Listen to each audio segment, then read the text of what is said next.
Hey guys, it's Raymond. Fun fact, did you know that clouds can actually weigh 1 million pounds? But on another note, today I'm here with my talent manager, Briana Wilson. I'm super excited to have her on as a special guest. You guys know that I just recently got into having special guests on my podcast, and I'm starting off with kind of having my friends and family. And I do consider Briana to be a friend. She's not only my manager, she is definitely a friend.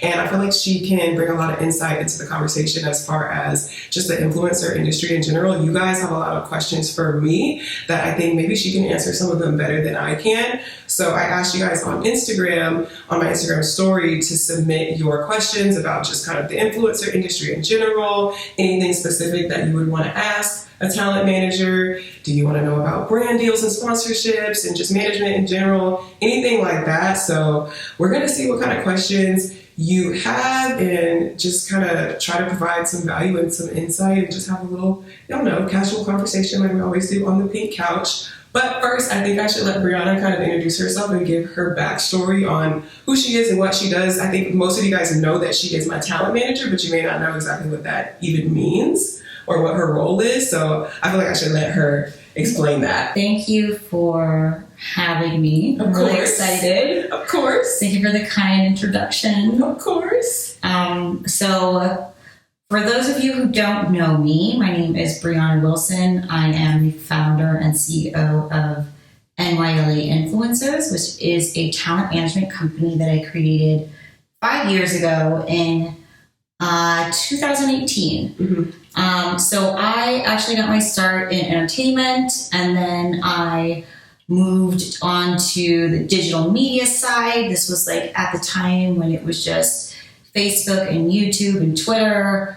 And then I transitioned from there to influencer marketing, which is when I started to become interested in the idea of working with the influencer.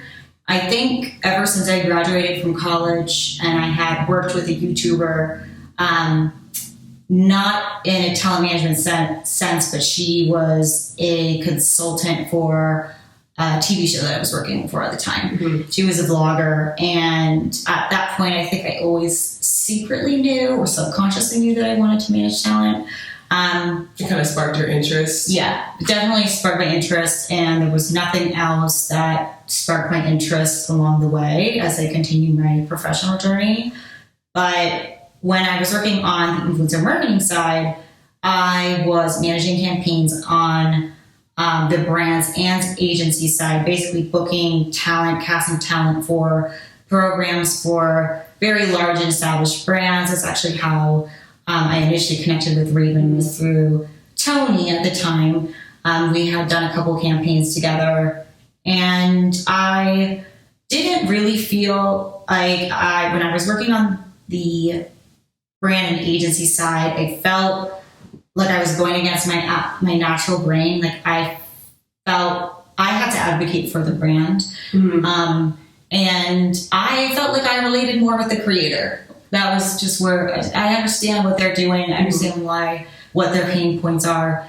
And so I felt like it was kind of like a constant battle at work with, we need to do what our client wants, which is the brand. And it just didn't feel right. It definitely didn't feel long-term. Mm-hmm. And then, so I had like kind of a quarter life thing. I was like, what do I do now? Like, I'm in influencer marketing. Am I stuck here? And on the brand side, like, this is where all my experiences, like the past 5 years I had been doing that. And I pivoted to the talent side of the business, and I worked at a talent agency for 2 months. They let me go. And at that talent agency, I was working on signing Raven.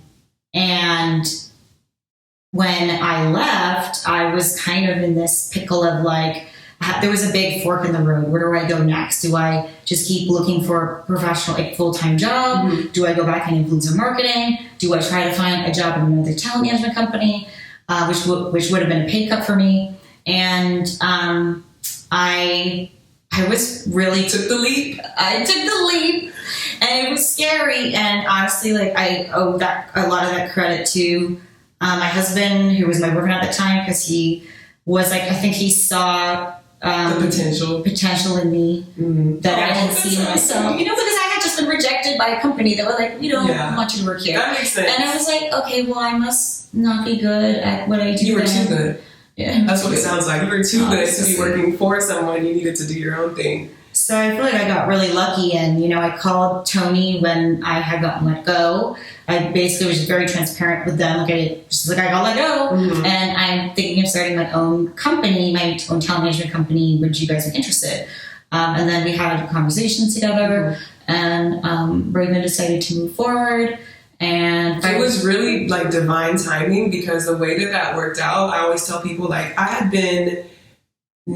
not been really considering management for such a long time. I've been on YouTube for forever, and several agencies and management opportunities had come my way, but I was always very hesitant. I heard a lot of horror stories about agencies and being neglected by your manager and just different things like that. And I just didn't feel like I needed one. But right around the time that I really started to feel like, okay, I do need one, we had already kind of had that relationship with Briana, like she explained. But then she got let go, and it was like, okay, so we're not going to be able to work with her through this agency because she got let go. And I was like so disappointed, because I was looking forward to working with you. But then my mom told me, like, no, but she told me that she's actually thinking about starting her own agency. And I was like, oh, that's perfect, because I wanted to work with her, not necessarily the agency that she was with before. So it just really worked out that, like, she started her own thing. I was one of your first few clients, and like the rest is history, pretty much. 5 years later, here I am. And we were saying it's crazy. It's been 5 years. It doesn't feel like time really flew by. Yeah, Zaya was 2. Zaya was just a little toddler when I first started working with you. Now she's turning 7. A lot has changed and happened since then. A lot of growth. Right. So yeah, it was really good timing the way that all worked out. So that's kind of the backstory on how, because I saw people were asking in here, how were we introduced to each other? How did this all come about to work together? Another question that kind of goes along with that, though, and maybe you can kind of share some insight on it, is how do you know when you need to pursue management? Or what would you recommend? Or maybe also, I did see people ask, like, what do you look for to know that somebody is ready to be managed? Like, is there a number threshold? What is kind of like the threshold that makes sense for that? I think for me, what I look for, and it's changed over the years because, as my business has grown and changed I've had different goals in my business. I've changed what I want in a client, but I definitely look for someone who has somewhat of a clear personal brand. It doesn't need to be like super polished, but like they need to be telling a story in a way that makes sense and that can work with other brands. And then I also look for consistent content, depending on the platform. So like if anybody has under one post a week on Instagram, for example, like I wouldn't reach out necessarily or consider them. And then it's also, I think, one of the misconceptions about having a manager is, I think, in the traditional entertainment space, when you have a talent manager, a lot of the times these talent managers are working with them from when they are literally nobody, because they're doing a different job. Yes, they're doing, because they are actors and they're singers, and they are not based on social media following. That's not how they make their money.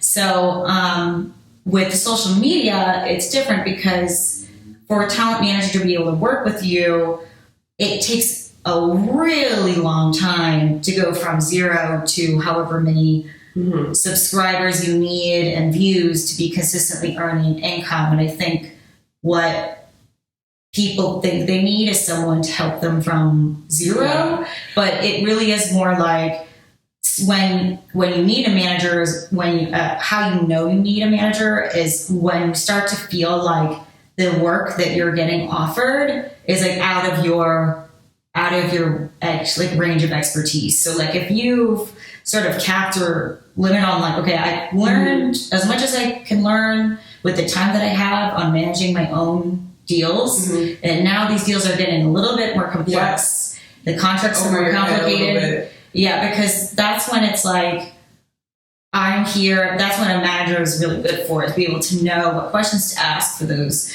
like more complicated deals, to be able to parse through the contracts and then also negotiate a rate that also makes sense, and knowing what the market value is. I was going to say contracts and negotiating rates. That's how I knew. That's what pushed me to actually seek management and seek that type of support, because the contracts, I was already doing brand deals. I had help from my mom with kind of trying to look at the contracts and trying to negotiate rates, but my mom has no experience with that. She doesn't know. So we were really just like, I don't know, winging it. We did not know what we were doing with those first few contracts. Well, my first few contracts I did completely by myself with no legal counsel, nobody looking over me, and that's why it wasn't the best. Then I got my mom to help me, but then even with my mom helping me, we started to get these bigger offers, and we realized like we don't know how to, like you said, look through the red line of contracts or negotiate a rate or what, like we did not know how to do that. Right. So it was when we got to that point where we felt like we were in over our heads, that we felt like it made sense to add Briana onto the team. But that makes a lot of sense. I think maybe people don't even realize, like, you have to remember, and you know, it's kind of taboo to talk about like the income side of it, but you have to remember how someone like Briana makes her money. You know what I mean? Where does the income come from? If you're not earning any income as a creator, how is your talent manager going to earn any income? That doesn't make sense business-wise. So if you're just starting out and you're not really earning any income or a lot of income, you're not really getting a lot of deals, that doesn't make sense for someone who is going to like earn commission off of your income. So that's kind of the first thing, is making that part of it make sense and being at least to that level to where there's something to work with. There has to be something to work with. Like this, it's like we're looking for a person who's built a foundation, and then the manager, in terms of how I operate, is like, then okay, how do we like build upon that foundation and expand it even further? So it's like, how do we get you to the venues that you want to be in outside of like where you already are currently? So I'm here to really just amp it up in all areas.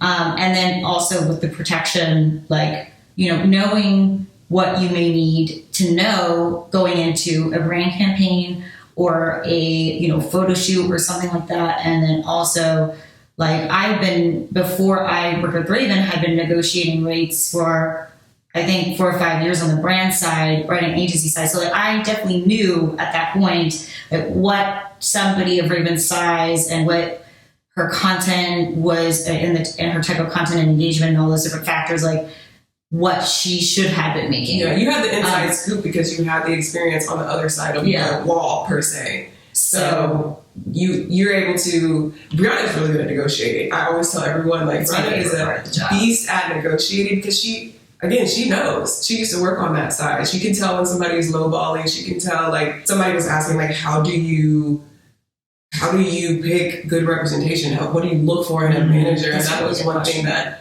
I liked about you, is I knew that you had this background experience of working on the brand side and just working in the entertainment industry. Like, you have a resume. And so it makes sense for you to be starting your own agency, because I feel like you have enough experience to know what you're doing. And that's what I really liked about Briana, because I can trust her expertise, because it comes from literally working on. She used to be the person that we now negotiate with. So and I'm still negotiating. Yeah. Every day. So that's one thing that I really liked about Briana, and just like her background. People want to know, what is the formula to figure out what your rates should be? How does that even work in the first place? Well, it depends on the platform. It depends on your engagement rate. It depends on your industry, the amount of how active your community is, if you convert. I mean, there's so many different factors. Yeah, I don't think people realize that all the variables that go into it. It's so easy to think like, oh, you have X amount of subscribers, so you can charge X amount. It is not like that at all. It is not just based off of subscriber count. It's not just based off of view count. It's based off of kind of every number that you have access to. Certain industries mixed together, lower rates than other industries. You know, like, for example, and this is not, I'm not saying this is a factual thing, but let's take fashion, for example. fashion might pay overall much lower than beauty to beauty creators. So it's hard to, I don't like to ever really give some kind of formula.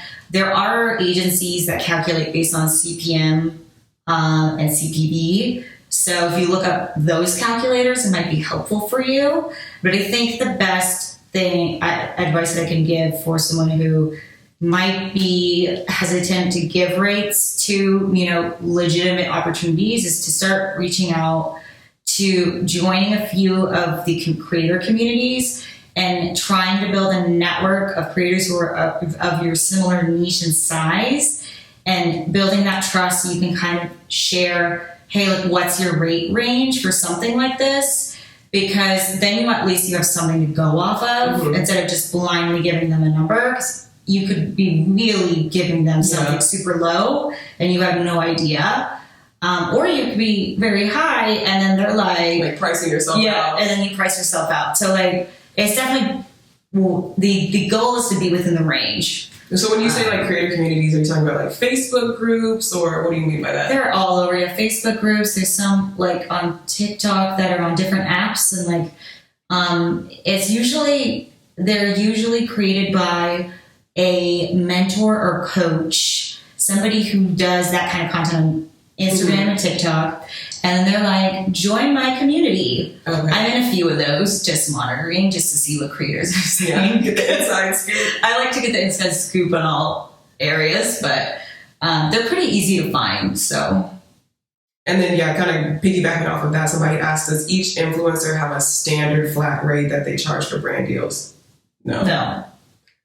It's never a flat rate. It's never just, this is my rate as an influencer, hire me. It's very customized to everything every time. Is management absolutely necessary for an influencer? So this depends on your level of expertise and business overall. Some people are more business savvy than others. I wouldn't call it business savvy. I think it's a level of interest. So some influencers are very interested in managing their own deals, and then they learn how to do that by taking courses or by having a mentor who's a manager, or having a manager and then kind of copying their techniques. I was gonna say, as with anything in life, if it's something you really want to do and you set your mind to it, you can learn how to do it yourself. Yeah. As with anything. I don't think that it's, one thing that I don't like is when influencers go out and say, you don't need a manager.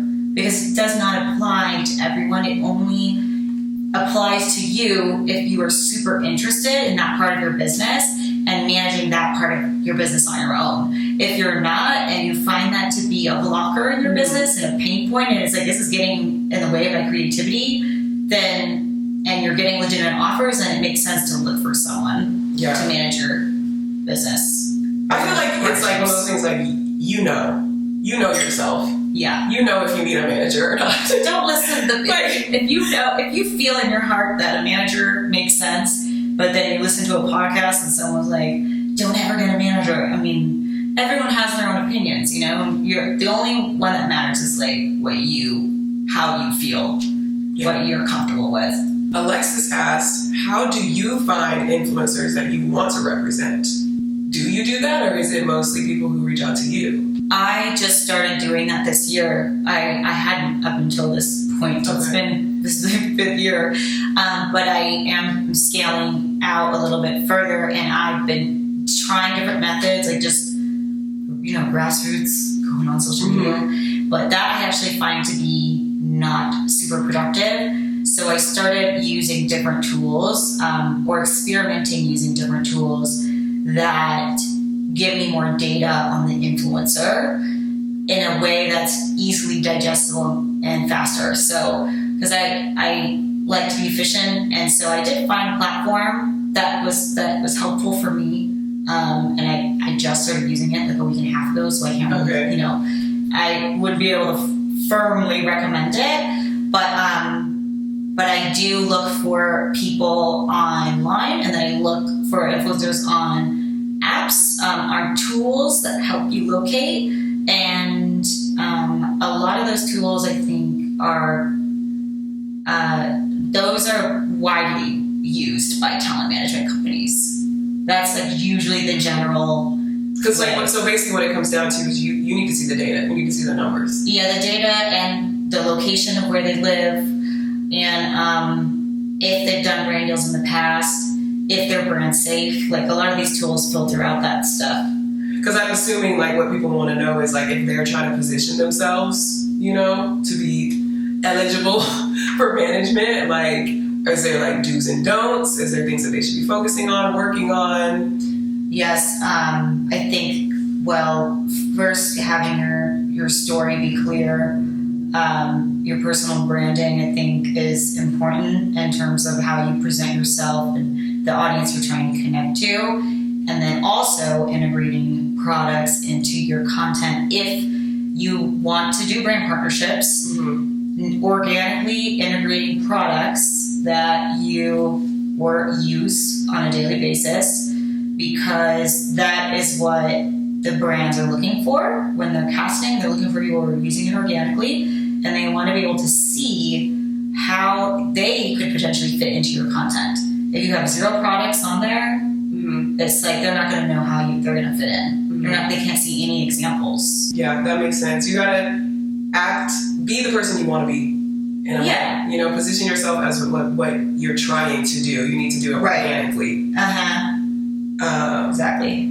Because the next question I was going to even say is, how does someone go about getting like their first sponsorship? And that's a big thing. Positioning yourself as looking like you're somebody who can do brand stuff. Who is ready for it, right? You look ready. You look like you're capable. We've seen the proof of it. We've seen your organic content that shows you talking about products already. I guess this kind of goes along with it too, because they're saying, when should a small creator transition from accepting gifting in exchange for posts to actually charging a rate? Well, I am not a fan of gifting in exchange. Unless, at all? No, not unless it's something that would be worth a great price. Like if it's a really high ticket item. Well, like, no, so expensive. If you're, for example, if you think, like, if you have 5,000 followers on Instagram and you have over 5% engagement, like that's pretty high for Instagram. And you charge, I'm just throwing numbers out, I don't know, $300, $400 per post, anywhere between maybe 100 to 300, 100 to 400, then the product should equal that amount. So like whatever you feel like, you know, after whatever your rate would be, if the product is worth that amount, then cool. But once you get to a point where your rate would be a lot more than what the product is worth, then it's like, no, I'm not just going to do this for you also have to think about the time. So it is work. Like if they're asking you to do a post, it is work for you to do the post. And sometimes they give you requirements, even if it's gifted. The other way that I like to spin it sometimes, if my client is interested in doing a product in exchange, then we will ask them like, oh, are they comfortable? Is the brand comfortable with stories instead? Because those are easier to like lessening the deliverables. Yes, making it easier for you to do. Yeah. Long story short, don't do a whole bunch of difficult work just for free product, no matter who you are.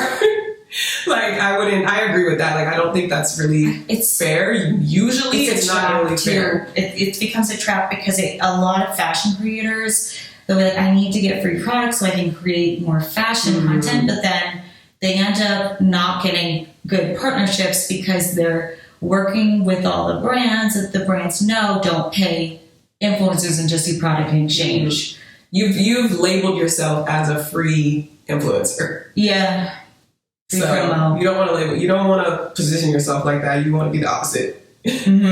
So you definitely have to be careful with that. There's a lot of questions in here about pitching. People so basically people who don't have management who want to pitch themselves for like their first few brand deal opportunities. Do you have any just like general advice for that? I love this question because I love pitching. I love sales and outbound. So I do have a new strategy that I started implementing about a year ago that has been working pretty well. in terms of cold outreach. So if you don't know what cold outreach is, it's basically just when you reach out to someone who works for a company, like a brand, but you have no idea, you don't know no previous connection. Yeah, nothing. It's just like you got a stranger. And what I've been doing is reaching out to who I think might manage influencer marketing campaigns, and then I ask them in the original outreach email, I ask them who the correct point of contact would be for the influencer campaigns. Mm-hmm. You'd be surprised how many managers don't do this. I've been talking to managers, they don't do this, and they're totally missing out because this makes so much more sense to me. But ever since I started doing that, my response rate went way up, because obviously if you're just sending out a blanket email that pitches yourself or just is general introduction and pitches your, if it's a short, hey, this is a little bit about me, blah, blah, blah, blah, nice to meet you. You don't even know if it's the correct person. Yeah, you don't know if you're talking to the right person. So I used to get those emails all the time on the brand side, and it bugged me because I'm like, how do they even know I'm relevant to this? Yourself. But most agents and managers, I would say that's what they actually do, because that's how I learned. And I was like, I feel like it doesn't make sense though. So then I started asking for the correct point of contact. Then once they respond, you get the point of contact. Then you send an intro email asking for a phone call plus a short, little 2 to 3 sentence pitch about yourself and media kit. I would say a little short bio in the email, because the less work they have to do to find about you, mm-hmm. I think the better. They just don't have a lot of time. So, it's a 2-step thing. Mm-hmm. So find the correct point of contact first. Make sure you're talking to the right person. Then pitch yourself very briefly, and attach your media kit. Can you explain what a media kit is for people who don't know? Yeah, so I would say in the bio, in your short bio, when you're explaining, when you're doing your short 1 to 2 sentences about yourself, I would write from a perspective of things that they might not know about you just from looking at your page. Mm-hmm. Questions that I asked Raven, for example, for her short bio was on Sunday mornings you can usually find me, ... And then she answered. Because I feel like they, you want the brands to get to know you and mm-hmm. connect with you more than just what they see. And then also, if you have worked with any other brands recently, definitely put those in the last sentence of your short bio, and link those to the actual the post that you did. And then the media kit is basically, everyone has different opinions about this. I personally prefer a 1-pager, but you could do a deck about yourself. I feel like that's a little much, but mm-hmm. basically a media kit is everything about you as an influencer that a brand might need to know. So your name, your social links, your social numbers, your how many people follow you, your total reach, all your stats, engagement, demos, and any brands you've worked with in the past, your short bio, your contact information, and any other relevant information that you might think would be important for them to know. So you can fit all that in 1 page, but you do need to we probably need to hire someone to design it, because it's a lot of information to fit. But also if it's cutely professionally designed and the branding goes with your branding, I know mine is pink and stuff like that. It's have a photo of yourself to hire someone too, because the person that I work with on Upwork does $30 per media kit. Oh yeah, that's yeah. I mean, I chose someone that was affordable, so it takes longer to get done. Oh yeah, but it's $30, so it's also a lot more affordable than you might think. I kind of liked the question that you asked about what should I look for in a talent manager? Mm-hmm. Because I think this is one thing that influencers really struggle with. I hear this as a pain point. Mm-hmm. So the question was, what should I look for in a talent manager? And I think what people struggle with, or content creators, is they will sign with a manager that doesn't work out after the trial period, and then they're like, I'm never doing that again. Yeah, scarred for life. But listen, it's not that easy, because it's like finding your best friend, your boyfriend, your partner. I mean, a talent manager is supposed to be with you long term. So, I mean, we're in it 5 years. You see it. And it feels like we're just getting started. You know what I mean? I know, really.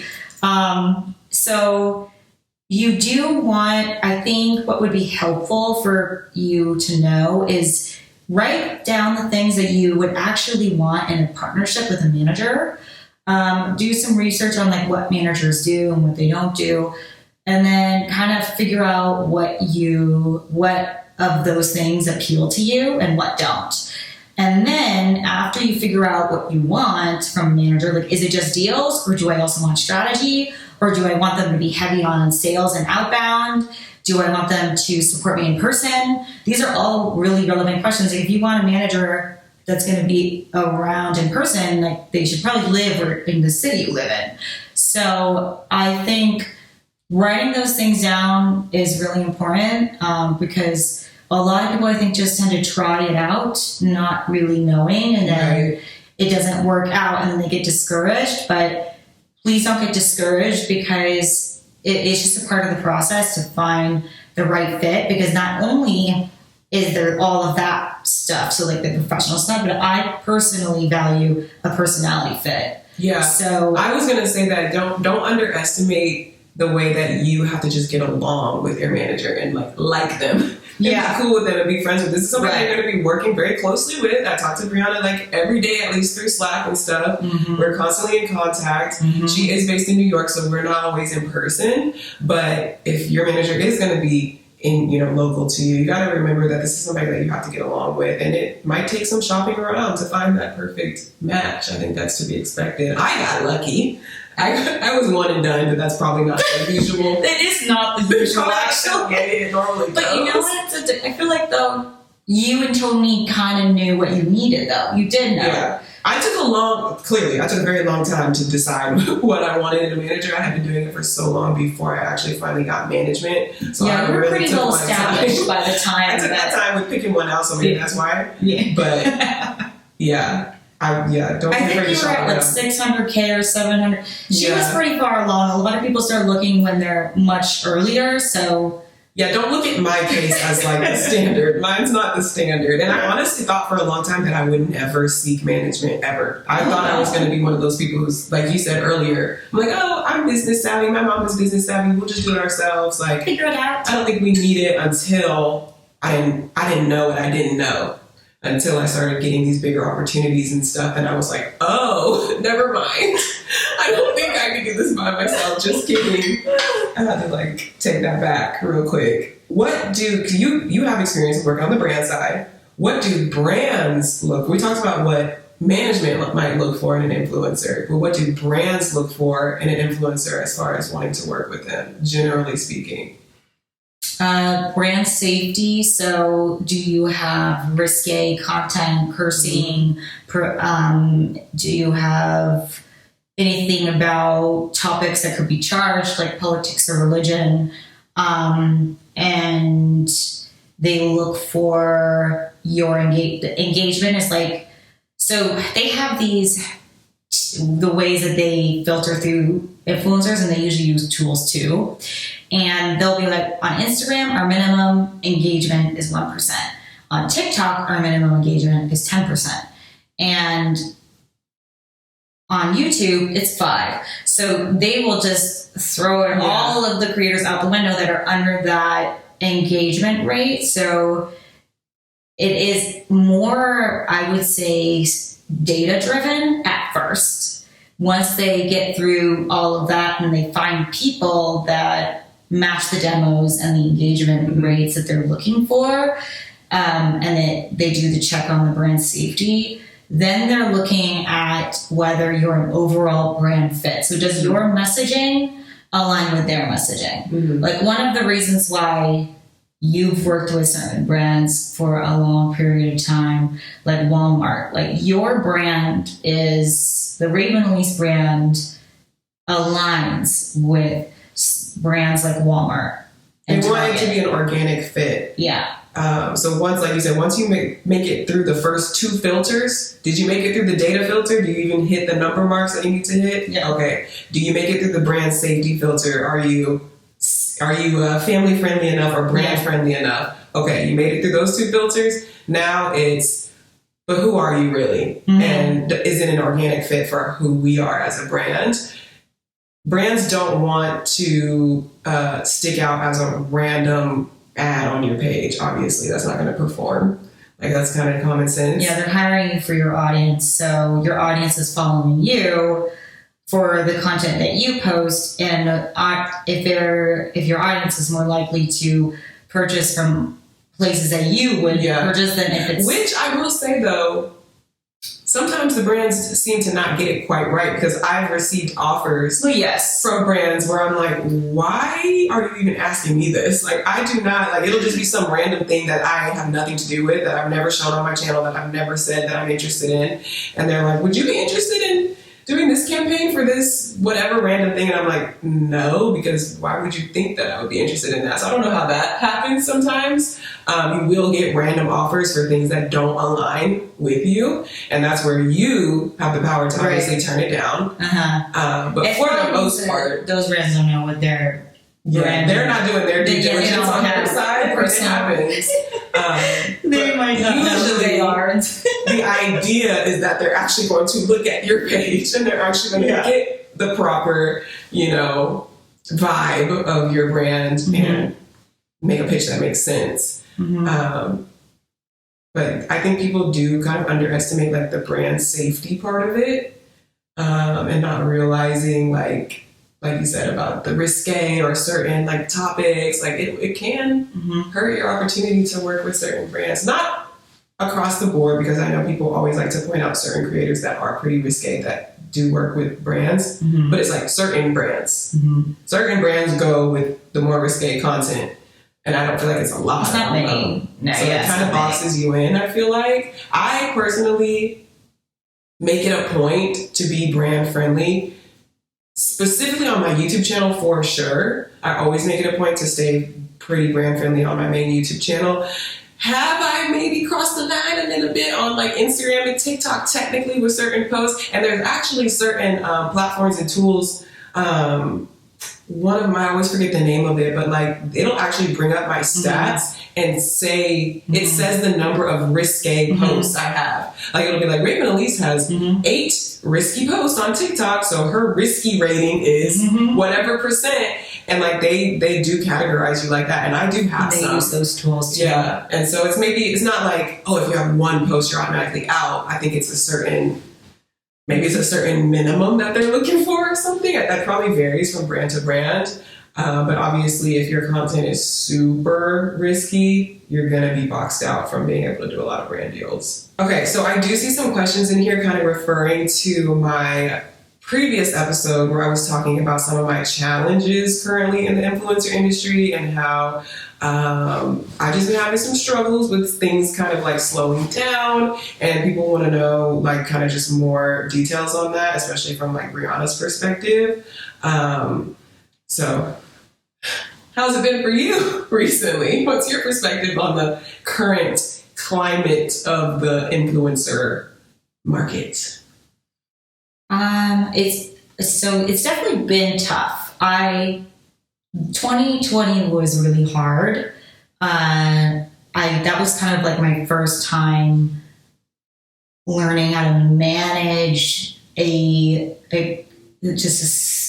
things going on in the influencer marketing industry that I didn't know how to. I didn't have experience with, like campaigns dropping super quick, brands going MIA, people losing jobs, and time is getting pushed back by like 3-6 months, just over and over. And it was actually really scary at that time because I wasn't used to that. I was used to the sort of consistent revenue coming in. And then it sort of started a similar experience started to happen, I would say like mid last year, because of the recession. And I feel like This time I'm more prepared. I'm not going to say it isn't tough. It's been really tough, but because I kind of learned from the 2020, I was kind of like, okay, I know then this is what we're going to have to do. I feel like I was personally really, really stressed and like we're processing it at the same time. But then I also feel like I was a lot more proactive than my contacts were also talent managers, because I actually went out and had a conversation with each client individually. I have a boutique agency or boutique company, so it wasn't like I had 300 people to reach out to, but I had a call with each person, each client privately, just explaining to them what was going on in the industry and what I think is going to happen. Mm-hmm. I was like, this is the reset. We're heading into a recession. I'm getting this feedback from brands. Companies are doing layoffs, and our business is based off advertising dollars. And when people are not buying products, then the brands are going to stop. They're going to reduce their budgets. And so I wanted my clients to be mentally prepared for that.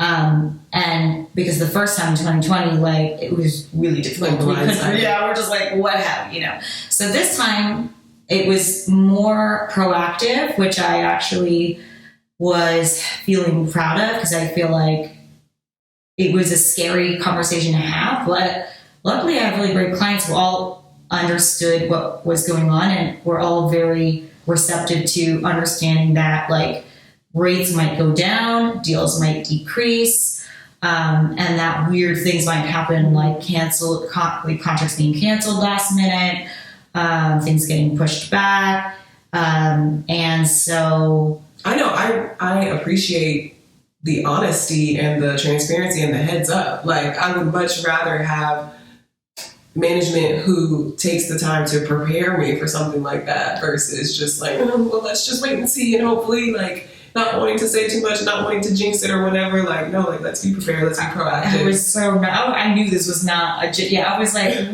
now they're all doing layoffs, like tens of thousands. Like, this is serious, this is getting real, this is gonna, like, let's be real, this is going to be a problem. But, yeah, and it has been, but, we're doing the best we can, I think, too. I've really ramped up the sales efforts, so I'm doing a lot more networking, a lot more relationship building. I hired a coordinator to help me manage my campaign so I can focus more on sales, which was my plan anyways, but I sped up that process. Keep it in high gear. Yeah. And then I also hired a sales assistant to help me manage the inbound and, like, the negotiation piece of it, so I could, again, focus more on outbound and relationship building, because most of our industry is built on relationships in terms of brands and agencies. There's a trust factor that happens, and if you have that trust, then you're just going to go way higher up on the list, and it's so competitive right now because of all of these things. That's why I'm really focusing on that. And so, yeah, I'm not going to lie, it's been tough, but nobody said entrepreneurship is easy. Nobody ever said that. If they said that, they're lying. It's not. And I was saying in my other episode, I was saying, I know this is very normal for any business, any entrepreneur. There's ebbs and flows. Yeah. It's a roller coaster. It's ups and downs. For me, I was explaining how this is kind of my first down, quote unquote, down moment. So it was definitely, and still is, unnerving, uncomfortable, not used to it, having to readjust and be flexible. But I think the main thing is, like, Briana is super proactive. And I also wanted to add on that Raven has done a great job with building out TikTok. She started TikTok basically when it started, which I'm so happy she did, because now it's like we get a lot of TikTok opportunities that are they're decent budgets, and the industry not only is the advertising, not only are the budgets kind of going down, but the brands who are paying, we've been seeing a wave go to TikTok. So we started to see that wave last summer, and I was kind of like telling Raven, like, I feel like we need to keep moving in this direction because I'm feeling it coming. And, like my strategy is to go where the wind is blowing us. That was a strategic thing. Me popping up on TikTok and reaching 1.6 million, that was not just for fun. I did that on purpose because we started to feel it. Right. We started to feel gonna be a thing in a few years. There's a shift happening. Yeah. I think we need to have a presence on TikTok. I think we're going to need that. And so we're still doing a lot of deals. Yeah. So we're very lucky because we're like doing a lot of deals on TikTok, whereas I have a lot of clients who, or creators who just like are now seeing that that's happening, and they are just now starting. They're just getting started. And I remember back then when I was like on that journey of, okay, I need to build my presence on TikTok. I want to hit 1 million followers on TikTok. And I was like really focused on that because I knew it was going to be crucial. I was telling all my YouTube friends, get on TikTok. I promise y'all need to get on TikTok. Be posting, like, this is going to be important. Y'all are going to need this. Like, I know you think YouTube is all you need. You're going to need TikTok. Trust me. And I was telling all my friends, and some took my advice, some didn't. I know for multiple reasons. It's hard. It's hard to balance multiple platforms. I struggle with it every day, honestly. Trying to do podcasts, YouTube, TikTok, Instagram. It's a lot, and I can see where some creators just don't thrive on trying to be on both at the same time. Mm-hmm. But I'm glad I did it, and I'm glad that you encouraged it, because that's been kind of our saving grace right now. Yeah. With what's going on in the industry. It's like, well, at least I'm on TikTok. I'm glad I didn't wait to do that till just now, because I would have been... Imagine if I had no TikTok following right now. We'd be screwed. Yeah, actually, yeah. So...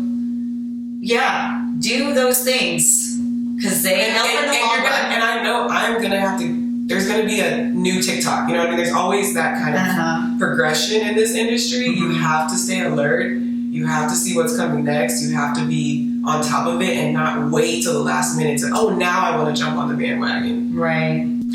It is so hard to jump on the bandwagon. Yes. But it's worth exploring early.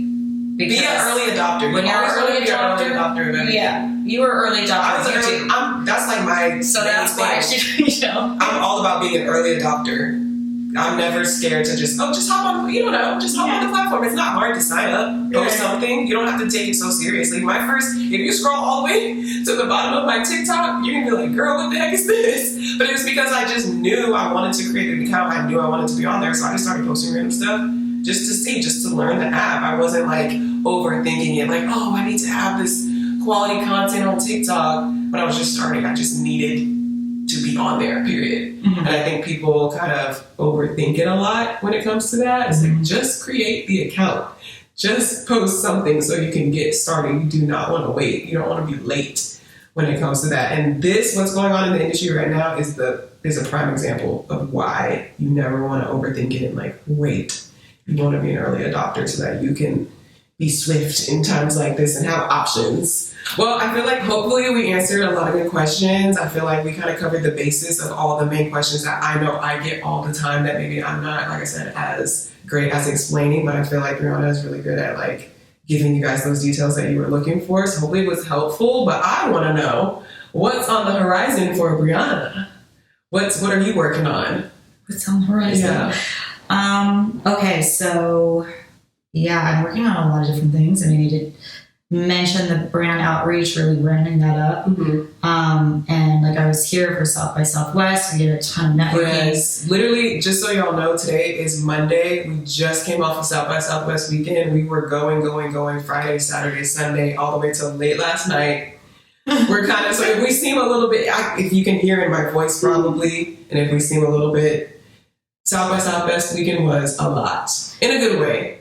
It was a lot, but it was worth it. Yeah. When I first started my business, I feel like I spent a lot of time building like the foundation of my business, like what I wanted in a client, what my ideal client is, the process and the systems and the automations and all the things, because talent management there's a lot of deals. So I had to create a lot of business structure and for like optimizing. Yeah, to optimize time and everything like that. So, and I wasn't at the time. I had a small roster. I think it was like really basically 4 or 5 clients from the past for 4 years. I really didn't have that many clients. I was focusing on the business and the current clients that I had.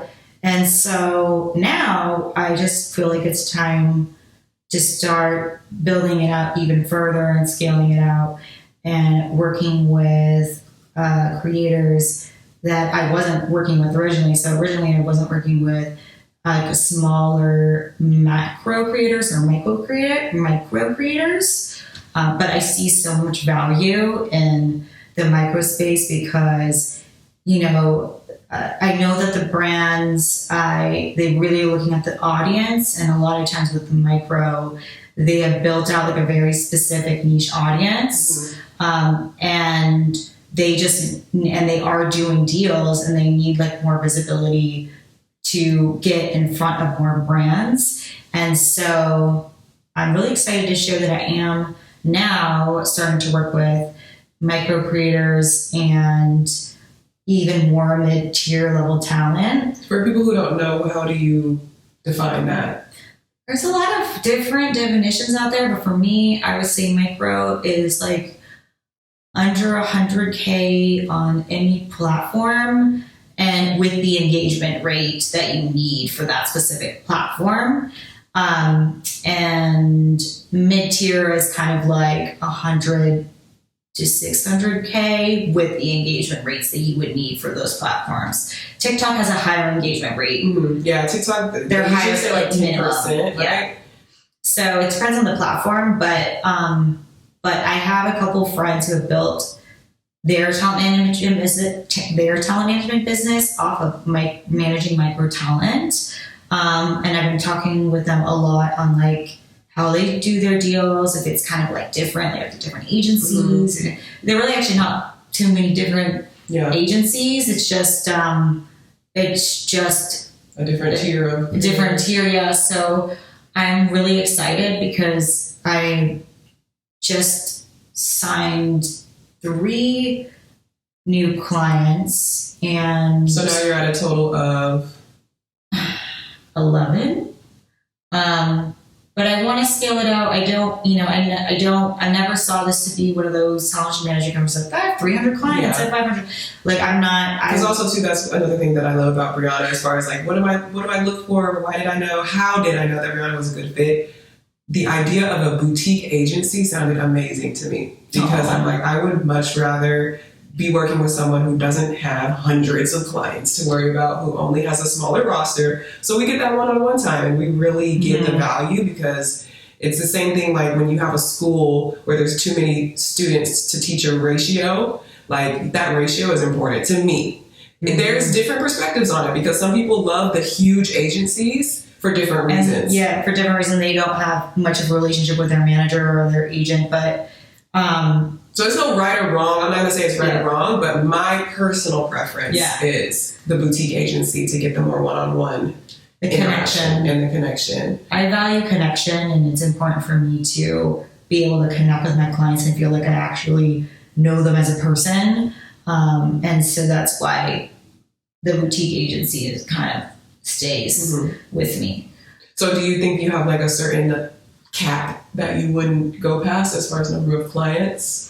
No, I have no idea, because it depends on so many different factors, but also like I could hire talent managers to have their own roster that's under my company that I wouldn't technically manage, but it would be on my company's roster. Mm-hmm. So it really just depends on the amount of work that each influencer is doing. Mm-hmm. It's important to me to be able to feel like I can connect with the person. I don't want it to feel like it's a transactional experience. Mm-hmm. And if there's like hundreds of people that I'm managing, it's impossible. Like you wouldn't be able to treat Obviously, there's not going to be a lot of personal connection. It just can't be. So the boutique part of it stays with me in terms of my personal roster. But in terms of the company, at some point, maybe there will be other talent managers managing their own client list, which I think would be really cool. Yeah. I can see that for you. Me Definitely. too. I can see that for me too. Yeah. Okay, cool. I'm so glad that we were able to do this. I really wanted to experiment more with, like I've been telling you guys, I want to have more special guests. I want to answer y'all's questions. That's kind of a big thing that I want to do with my podcast, is actually answer your questions. I feel like that's something that I don't always get to fully do on my main YouTube channel. So this is where we want to like dive into the nitty gritty. So I love the idea of like bringing on an expert to really dive into it. So I hope you guys actually gain some value from this. Let us know definitely in the comments if you have like additional questions, or if you want to see a part 2, maybe I can bring Briana back and do another one. I know that I want to do an episode with my mom and with Taylor and with the whole rest of the team. So if there's more specific questions about, the different roles, we can do that too. But yeah, thank you for being on, Briana. Thank you for having me. Of course. See you guys in the next one. Bye.